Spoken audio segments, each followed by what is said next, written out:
What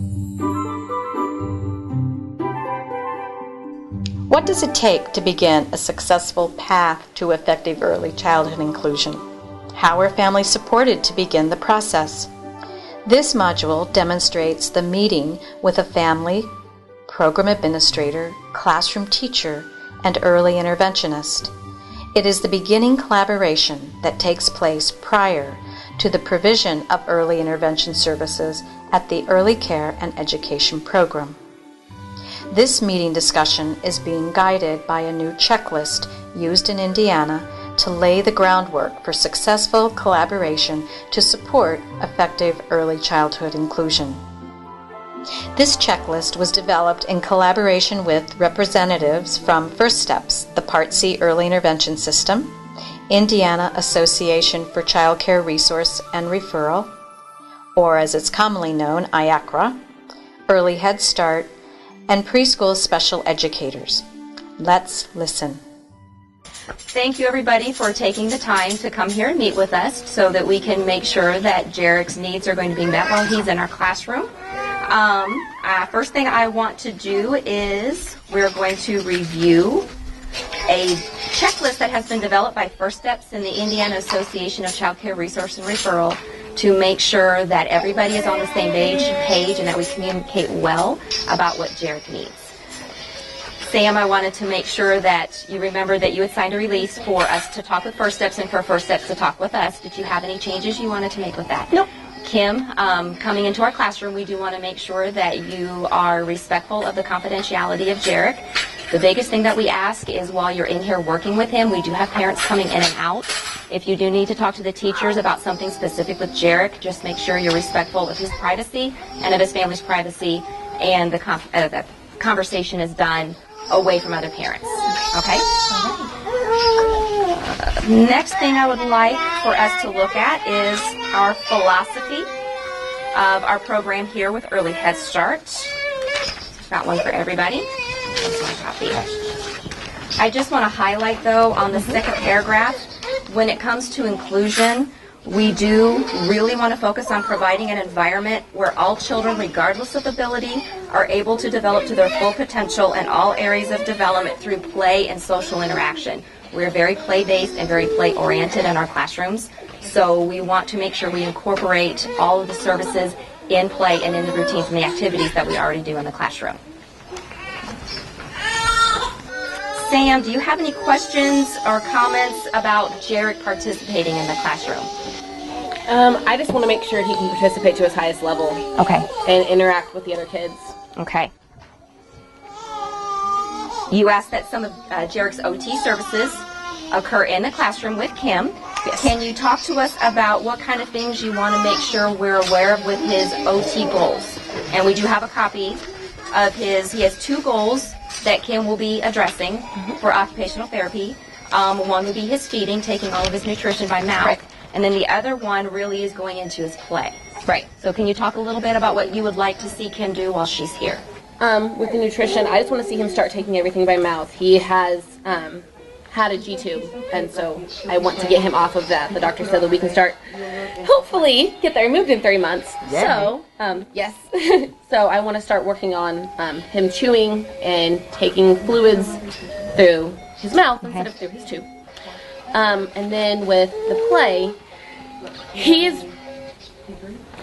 a lot of times he doesn't interact. So I want to see him playing with other kids and playing with toys instead of just being kind of stone cold to whatever it is. Okay. Kim, do you have any questions about working in a classroom environment? Well, I know everybody's really busy, so is there a good way to get everybody participating? It is really busy in the classrooms, and sometimes the teachers aren't going to be able to be right there with you while you're working with Jarek. But just know that if they're taking care of another child, either feeding or diapering, the room is open, they can hear and see what it is that you're doing. If there's something specific that you need to bring their attention to, just call for them. And if they're busy, they'll say, I'll be there in 5 minutes, but bring their attention. Don't feel shy about speaking up and saying that you need them to come over. There's something that you want to talk to them about. And just let us know at any time. And if we, like she said, if we can't get there right then, we'll say, give us 5 minutes for changing a diaper you know. And if it may not be the teacher that is actually his teacher, it depends on who's available, because we can't ask a teacher who's feeding the child to stop, switch it, you know, but someone will come in. Any other questions? Nope. Okay. Now we just need to talk about his OT plan and develop some strategies that we all are agreeing with on how we want to see his goals be incorporated into our classroom routines. So with the feeding, can you talk a little bit about his routine? His routine is usually you bring him in the morning.